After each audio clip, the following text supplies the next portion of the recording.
Hi everyone, welcome to your channel Travel Swag Stories. I am Shrikant and I am back with another video for you. So सबसे पहले thank you very much कि मेरे पिछले video जिसका नाम था how Indian lives in Singapore उस पर काफ़ी अच्छा रिस्पॉन्स आया लोगों का और लोगों को मेरा घर काफ़ी पसंद आया और उनके काफ़ी सारी क्वेरीज भी थी रिलेटेड टू रेंट और सिंगापुर में अगर उन्हें घर लेना है तो रेंट पर तो वो किस तरह से इसे अप्रोच करें। तो उसके लिए मैं एक नया वीडियो लेके आया हूँ जिसमें मैं आपको बताऊंगा कि सिंगापुर में अगर आप मूव हो रहे हैं, सिंगल्स हैं, कपल हैं या फिर फैमिली हैं और यहाँ पे जॉब करने आते हैं या फिर बिजनेस करने, तो आपको किस तरह से एक अप्रोच करना है अपने घर के लिए, रेंट के लिए, जो कि सबसे इम्पोर्टेंट स्टेप होता है सिंगापुर में आने के बाद। सो अगर आप सिंगापुर में न्यूली मूव हुए हैं या फिर आपकी जॉब लग गई है सिंगापुर में, आप इंडिया से हैं, पाकिस्तान से हैं या फिर किसी भी कंट्री से हैं और आपकी सिंगापुर में जॉब लगी है, तो आपको सबसे पहले जो रिक्वायरमेंट होगी वो एक रेंट के घर की होगी कि आप उसे किस तरह से अप्रोच करते हैं। और मेरे पिछले वीडियोस के कमेंट्स में भी मुझे काफ़ी सारी क्वेरीज मिली थी कि हमें सिंगापुर में रेंट पे घर चाहिए तो किस तरह से हम उसे अप्रोच करें। So before I move forward मैं आपको बताना चाहता हूँ कि जो भी इन्फॉर्मेशन मैं इस वीडियो में आपको दूंगा ये प्योरली मेरे एक्सपीरियंस के बेसिस पे है, क्योंकि आप लोग जानते हैं कि रेंट ये बहुत ही सब्जेक्टिव मैटर है और काफ़ी सारी कंडीशन पे डिपेंड करता है कि आप कौन से एरिया में रेंट पे लेना चाहते हैं, किस तरह का घर लेना चाहते हैं, उस यूनिट की कंडीशन क्या है, इन सब चीज़ों पे डिपेंड करता है रेंट। बट मैं ट्राई करूँगा कि काफ़ी सारी कंडीशंस को कवर करूँ और इन सब कंडीशंस के बेसिस पे एक आइडिया दे दूँ आपको कि यहाँ पे आप अगर मूव होना चाहते हैं या फिर आपकी जॉब लग गई है, आप रहना चाहते हैं, तो आपको रेंट कितना लगेगा और किस हिसाब से आपको अपनी प्रिपरेशन करनी है। So let's start the main topic of the video कि यहाँ पे सिंगापुर में कितनी तरह की रेसिडेंसीज होती हैं। Okay, so in Singapore, there are four type of residences. First, SDB, then condo, landed property, and dormitories. So let's talk about SDB first. SDB की फुल फॉर्म होती है हाउसिंग डेवलपमेंट बोर्ड। तो Singapore की government का एक department होता है SDB, जो कि घर को बनाता है एंड देन वो लोगों को सेल करते हैं। ठीक उसी तरह से जैसे हमारे इंडिया में दिल्ली में आप देखेंगे DDA के फ्लैट्स होते हैं और गाजियाबाद में देखेंगे GDA के फ्लैट्स होते हैं। यहाँ पे उन्हें SDB फ्लैट्स बोलते हैं। नॉर्मली SDB फ्लैट्स स्टार्ट होते हैं 2 BHK से, 2 BHK, 3 BHK, 4 BHK and so on. लेकिन कुछ एरिया में आपको 1 BHK भी मिल जाएगा, लेकिन क्योंकि ये कुछ ही एरियाज़ में हैं तो इन्हें सर्च करने में आपको थोड़ी मशक्क़त करनी पड़ेगी। अब बात करते हैं रेंट की। सो रेंट बहुत ही सब्जेक्टिव थिंग है जो कि डिपेंड करता है कि आपका घर कौन सी लोकेशन में है। अगर तो आप डाउनटाउन और जो बिज़नेस हब एरिया है उसके आसपास लेंगे तो डेफिनेटली वो आपको थोड़ा हायर रेट पे मिलेगा, जबकि आप न्यूली डेवलप्ड एरियाज़ में लेंगे जैसे सैंकांग, पुंगोल, तो यहाँ पे आपको कंपेरेटिवली लो रेट्स पे मिलेगा। तो पहला फैक्टर हो गया लोकेशन। दूसरा फैक्टर होता है amenities like supermarket near by, school, colleges, hospitals etcetera. तो अगर आपके SDB के एरियाज़ में ये सारी एमिनिटीज़ हैं तो डेफिनेटली उसके रेट थोड़े हाई होंगे, और अगर ये सारी एमिनिटीज़ थोड़ी कम हैं तो वहाँ पे रेट थोड़े लो होंगे। अब थर्ड फैक्टर आता है ट्रांसपोर्टेशन। ऑल्दो सिंगापुर का जो पब्लिक ट्रांसपोर्टेशन है वो दुनिया में one of the best public transportation कहा जाता है, लेकिन फिर भी अगर आपका SDB नियर बाय MRT होगा, MRT मतलब मेट्रो, तो डेफिनेटली वहाँ के रेट थोड़े से हाई होंगे as compare to those SDB जिनका डिस्टेंस MRT से थोड़ा दूर है। सो ये 3 फैक्टर हो गए। अब चौथा फैक्टर होता है कि आपके SDB की यूनिट कितनी मेंटेन्ड है। अगर डेफिनेटली अगर आपकी SDB की यूनिट रिनोवेटेड होगी और बहुत ही अच्छी तरह से मेंटेन्ड होगी तो उसके रेट हाई होंगे एज़ कम्पेयर टू अदर्स जो उतनी ज़्यादा रेनोवेटेड और मेंटेन नहीं होगी। और पांचवा फैक्टर होता है फर्निशिंग, कि आपकी यूनिट फुल्ली फर्निश्ड है, पार्शली फर्निश्ड है या नॉन फर्निश्ड है। तो डेफिनेटली फर्निशिंग के हिसाब से भी आपके रेट्स डिफ़र करेंगे। तो मैंने अब आपको ये कुछ फैक्टर्स बताए हैं जिसके बेसिस पे किसी भी फ्लैट के रेट्स डिपेंड करते हैं। और अब हम क्योंकि SDB की बात कर रहे हैं तो चलो मैं अब आपको एक वीडियो दिखाता हूँ जो कि मेरे लास्ट SDB का वीडियो है जो कि पार्शली फर्निश्ड यूनिट थी। लेकिन ये वीडियो दिखाने से पहले मैं आपको बताना चाहता हूँ कि ये जस्ट एग्जांपल है one of the partially furnished STP unit का। इससे बहुत ही बेटर यूनिट्स भी होती हैं और कुछ कम बेटर यूनिट्स भी होती हैं। So let's start the video now. तो सबसे पहले एंटर करते ही हमें ड्राइंग एरिया मिल जाता है जो कि काफ़ी स्पेसियस था। इसमें हमें टीवी कंसोल, डाइनिंग टेबल मिला हुआ था। ये हमारा मास्टर बेडरूम है जिसमें बेड, टेबल फैन, एसी और कबर्ड मिले हुए थे। ये हमारा सेकंड रूम है जिसमें हमें एसी मिला हुआ था। ये वीडियो मैंने फास्ट फॉरवर्ड में बनाई है, लेकिन अगर आपको फुल वीडियो देखनी है तो आप मेरे चैनल पे जाके देख सकते हैं। ये किचन एरिया है जिसमें किचन गैस बर्नर मिल जाता है, बाकी ये सारी चीज़ें मिल जाती हैं। इसमें टॉयलेट था और बाथरूम भी था।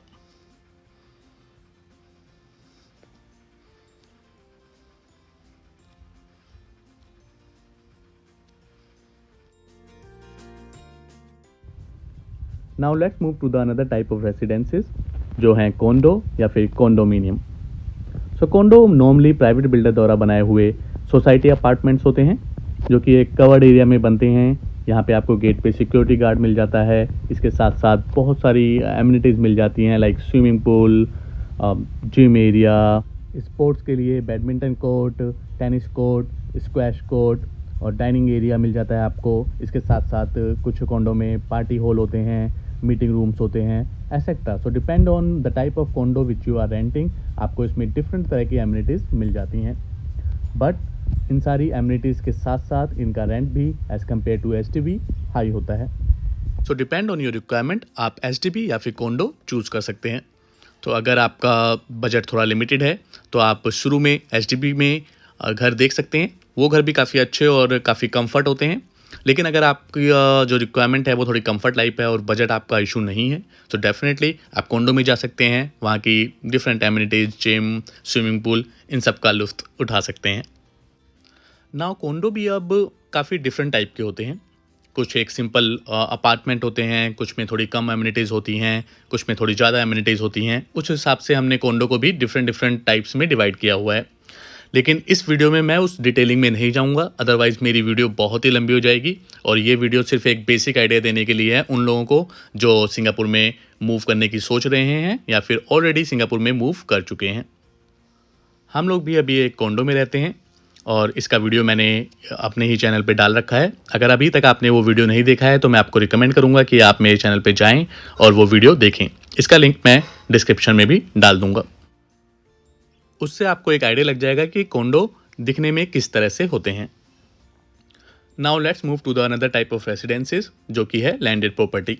तो जैसा कि नेम सजेस्ट कर रहा है लैंडेड प्रॉपर्टी, इस तरह की प्रॉपर्टी में क्या होता है कि ज़मीन से लेके ऊपर तक पूरा घर प्राइवेटली ओन होता है। So rent wise landed property STP और कोंडो से महंगी होती हैं और इसमें नॉर्मली ओनर भी आपके साथ ही रहता है। तो एक बेनिफिट ये है कि आपको यहाँ के कल्चर के बारे में और जो भी आसपास की इन्फॉर्मेशन चाहिए वो आप ओनर से फ्रेंडली टर्म में पूछ सकते हैं और जान सकते हैं। तो आपको ये थोड़ा बेनिफिट मिल जाता है। सो अगर आप इस तरह का फैमिली इन्वायरमेंट पसंद करते हैं तो डेफिनेटली लैंडेड प्रॉपर्टी भी आपके लिए एक बहुत ही अच्छा ऑप्शन हो सकता है। बट इसलिए आपकी पॉकेट पे थोड़ा सा महंगा पड़ेगा एज़ कम्पेयर टू एसटीबी या फिर condo. So let's move to another type of residencies जो कि डॉर्मेट्रीज होती हैं। सो अब ये जो ऊपर की टॉप 3 थी एसटीबी, कोंडो, लैंडेड प्रॉपर्टी, नॉर्मली जब आप यहाँ पे कोई अच्छी जॉब मिलती है, आपको अच्छे बजट मिलता है तो आप इन रेसिडेंसीज में जाना चाहेंगे। लेकिन जैसे यहाँ पे सिंगापुर में काफ़ी लेबर क्लासेस भी आती हैं जो कि हमारे इंडिया से, बांग्लादेश से, पाकिस्तान से, इस जगह से काफ़ी लेबर क्लासेस आती है। उन लोगों के लिए ऊपर के जो 3 ऑप्शन हैं वो थोड़े से मेरे ख्याल से महंगे पड़ सकते हैं।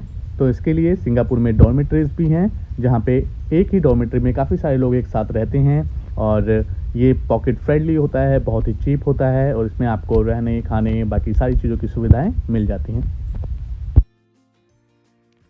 Let's talk about rent. तो जो भी मैं रेंट आपको बताऊंगा ये मेरे हिसाब से एक अप्रोक्सीमेट रेंज होगी और रेंट जैसे कि बहुत सारे फैक्टर्स पे डिपेंड करता है जो मैंने प्रीवियस सेक्शन में आप लोगों से डिस्कस किया था। So let's talk about one by one. तो अगर मैं बात करता हूँ एसटीबी की तो एक 2 BHK एसटीबी का जो रेंट यहाँ पे पड़ेगा इस टाइम पे जो कि 2020 है उसमें अराउंड 1600 एस से लेके 2500 एस तक। सो इसके बीच में आपको मिल सकता है fully furnished 2 BHK HDB apartment. Definitely कुछ अपार्टमेंट इससे महंगे भी हो सकते हैं, कुछ शायद इससे सस्ते भी हो जाएं, जबकि सस्ता मुझे लगता नहीं कि इससे होगा 1600 से, बट मे बी आपको मिल सकता है। और अगर हम बात करते हैं कोंडो की, तो एक 2 BHK कोंडो का प्राइस स्टार्ट हो जाता है 2000 से, और ये 3000 या फिर कुछ अच्छे एरिया में 3500 तक भी जा सकता है। तो डिपेंड ऑन कि आप कौन से एरिया में ले रहे हैं, और उन सभी फैक्टर्स के बेसिस पे ये प्राइस वेरी करता है। और लैंडेड प्रॉपर्टी दैन ये स्टार्ट होती है 2500 या फिर 3000 से, और ये आगे कितने भी अमाउंट तक जा सकता है। और अगर हम बात करते हैं डॉर्मेट्रीज़ की, तो डॉर्मेट्रीज़ पर पर्सन के हिसाब से लेते हैं, क्योंकि इसमें एक रूम में ही काफ़ी सारे लोग रहते हैं, 12, 15, 16 और 20 लोग तक भी रहते हैं। तो इसमें मेरे ख्याल से ये $200 से लेके पर पर्सन और 300, 350 इस तरह से भी हो सकता है। ये सभी जो रेंज मैंने आपको बताई हैं, ये एक एवरेज रेंज है, और मुझे लगता है कि 2020 में आपको इस रेंज में यहाँ पे प्रॉपर्टी रेंट पर मिल सकती है। लेकिन अगर आपको ओरिजिनल प्राइस जानना है, तो आपको मैंने वीडियो के एंड में कुछ वेबसाइट रिकमेंड कर रखी हैं, जो यहाँ की पॉपुलर रेंट और प्रॉपर्टी वेबसाइट्स हैं। आप वहाँ पे जा सकते हैं और एक्चुअल प्राइस जान सकते हैं। Now let's talk about some other alternative options. अगर आपको लगता है कि जो मैंने आपको ये कंप्लीट यूनिट की रेंज बताई है ये आपके बजट से बाहर है, और आप थोड़ा सा सस्ते में रेंट में रहना चाहते हैं, तो आपके पास कुछ और भी ऑप्शंस हैं। जैसा कि आप स्टूडियो अपार्टमेंट रेंट कर सकते हैं, वो आपके लिए थोड़ा सस्ता पड़ेगा। सेकेंडली, यहाँ पे रूम रेंट भी होता है, तो आप एक रूम सिंगल रूम रेंट पे ले सकते हैं बजाय कि फुल यूनिट के। उसका डिसएडवांटेज ये है कि उसमें थोड़ी सी प्राइवेसी आपको नहीं मिल पाती, बट स्टिल अगर आप बजट फ्रेंडली देख रहे हैं तो मेरे ख्याल से रूम रेंट भी बहुत अच्छा ऑप्शन है। इन दोनों ऑप्शन के अलावा आपके पास एक तीसरा ऑप्शन भी है, जिसे रूम शेयरिंग ऑप्शन कहते हैं। इस ऑप्शन में क्या होता है कि आप सिंगल रूम को मल्टीपल पर्सन के साथ शेयर करते हैं, और जो इसका रूम रेंट होता है वो डेफिनेटली डिवाइड हो जाता है उन मल्टीपल पर्सनस में। तो अगर आपका जो बजट है वो स्टूडियो अपार्टमेंट या सिंगल रूम रेंट से भी कम है, तो आप इस रूम शेयरिंग ऑप्शन को भी कंसीडर कर सकते हैं। Now let's talk about who you are. आप सिंगल हैं, कपल हैं या फैमिली हैं। तो सबसे पहले हम ऑप्शन चलते हैं सिंगल पे। तो सपोज़ आप एक सिंगल हैं, आपकी जॉब लग गई है सिंगापुर में, और अभी आप सिंगापुर के बाहर हैं और डिसाइड कर रहे हैं कि अब मैं सिंगापुर में कहाँ पर रेंट लूँ। तो इस केस में मेरा सजेशन आपको ये होगा कि फुल यूनिट रेंट पे लेने का कोई बेनिफिट नहीं है। आप पहले यहाँ पे एक HDB में एक सिंगल रूम रेंट पे ले लीजिए, जो कि बहुत ही आपके लिए बजट फ्रेंडली होगा। और अभी मैं नेक्स्ट सेक्शन में बताऊंगा कि कौन सी वेबसाइट पे जाके आप वो सब घर देख सकते हैं। सो इस तरह से आपके पॉकेट पे बहुत ज़्यादा बर्डन नहीं आएगा, और एक बार जब आप सिंगापुर मूव हो जाओगे, उसके बाद कुछ टाइम बाद अपने आप ही आप यहाँ का इन्वायरमेंट और क्या प्रॉपर्टी के रेट चल रहे हैं और किस तरह से आपको रेंट लेना चाहिए, वो सब आपको पता चली जाएगा। और फिर नेक्स्ट जब भी आप रेंट पे लें, तो अपनी रिक्वायरमेंट के हिसाब से फुल यूनिट भी ले सकते हैं या फिर दूसरा कोई सिंगल रूम भी ले सकते हैं। Now let's talk about couple. So suppose आप कपल हैं, आप दोनों में से किसी भी एक पर्सन की जॉब लग गई है सिंगापुर में, और अब आप मूव होना चाहते हैं, या फिर जॉब लग गई है या फिर आप किसी बिजनेस के लिए भी सिंगापुर में मूव होना चाहते हैं, तो आपको क्या करना चाहिए। तो मेरा सजेशन रहेगा कि फ़र्स्ट ऑफ़ ऑल, हम इंडियंस लोगों के लिए नॉर्मली प्राइवेसी बहुत मैटर करती है। तो हम चाहते हैं कि हमारे यूनिट में भाई कोई और ना रहे, हम लोग ही आपस में रहें। तो इस केस में there are other options as well, जैसे कि कॉन्डो में स्टूडियो अपार्टमेंट्स आते हैं, या फिर HDB में 1 BHK आते हैं जो कि बजट फ्रेंडली होंगे। आप उस ऑप्शन पे जा सकते हैं। अदरवाइज़ HDB में भी 2 BHK काफ़ी अच्छे ऑप्शंस आपको मिल सकते हैं। और अगर आपके लिए प्राइवेसी उतनी ज़्यादा मैटर नहीं करती, तो फिर डेफिनेटली आप रूम भी सर्च कर सकते हैं, चाहे आप उसे कॉन्डो में सर्च करें। अगर कॉन्डो में सर्च करेंगे तो आपको रूम के साथ अदर फैसिलिटीज़ भी मिल जाएगी, और अगर आप HDB में सर्च करेंगे तो आपको फैसिलिटीज़ नहीं मिलेगी, बट जो आपका रेंट होगा वो थोड़ा कम होगा। And now let's talk about family. अगर आप पूरी फैमिली के साथ सिंगापुर में मूव करना चाहते हैं देन मेरा आपको सजेशन रहेगा कि अगर आप फर्स्ट टाइम मूव कर रहे हैं तो पहले 2 BHK STB में जाइए. अगर आपको पास बजट का कोई भी इशू नहीं है तो फिर आप कॉन्डो भी देख सकते हैं. तो ये सारी बातें जो मैंने आपको बताई हैं ये एक जनरल सजेशन है. इसके अलावा अगर आपकी कोई भी रिक्वायरमेंट डिफरेंट है तो आप इस वीडियो को देख के एक आपको आइडिया लग जाएगा और आप अपने लिए बेस्ट घर चूज़ कर सकते हैं. और अगर आपकी कोई भी क्वेरी है तो डेफिनेटली आप उसे कमेंट में डाल सकते हैं. I will try my best to answer you guys. Okay, so मेरे ख्याल से जो भी मैंने आपको बताया अब आपको एक बेसिक आइडिया लग गया होगा कि सिंगापुर में घर का रेंट किस तरह का है और आपकी रिक्वायरमेंट के हिसाब से आपको एसटीपी में जाना है, कॉन्डो में या लैंडेड प्रॉपर्टी में. और अब मैं आपको बताता हूँ कि अगर आपको ये वेबसाइट्स चाहिए जहाँ से आप घर ढूंढ सको तो वो वेबसाइट्स कुछ जो फेमस वेबसाइट हैं वो propertyguru.com, 99.co, ये 2 वेबसाइट मेरे माइंड में है. मैं तो हमेशा propertyguru.com से ही ढूंढता हूँ.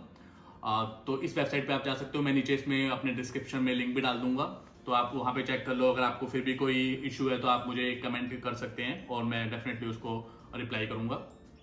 और thank you very much. I think आज के लिए ये वीडियो इतना ही काफ़ी है. अगर आपने मेरा पिछला वीडियो नहीं देखा है जिसमें मैंने अपने कॉन्डो के बारे में दिखाया है तो आप वो वीडियो जाके देख सकते हैं मेरे चैनल पे. मैं उसका लिंक भी अपने डिस्क्रिप्शन में डाल दूंगा. और उसके बाद आप एक सोच समझ के डिसाइड कीजिए क्योंकि आप घर लेना और चाहे आप उसे भले ही रेंट पे ले रहे हैं लेकिन एक बड़ा डिसीजन होता है क्योंकि आपको वहाँ पे 1 साल या 2 साल जितने भी टाइम के लिए आप ले रहे हैं वहाँ पे आपको उसी घर में रहना होता है. So take your decision wisely. Thank you very much for watching my video. If you like this, please hit like, comment, share and subscribe my channel as well. और अगर आपको कोई भी इंफॉर्मेशन चाहिए तो आप उसे भी कमेंट कर सकते हैं. I will try my best to reply you guys. और साथ ही साथ अब मैं आपको अगली वीडियोस में मिलूंगा और मैं कोशिश करूंगा कि हर वीक एक ऐसे ही इन्फॉर्मेटिव वीडियो डालूं जिससे आप सभी लोगों को थोड़ी बहुत हेल्प हो सके. Thank you very much. See you again. Bye bye.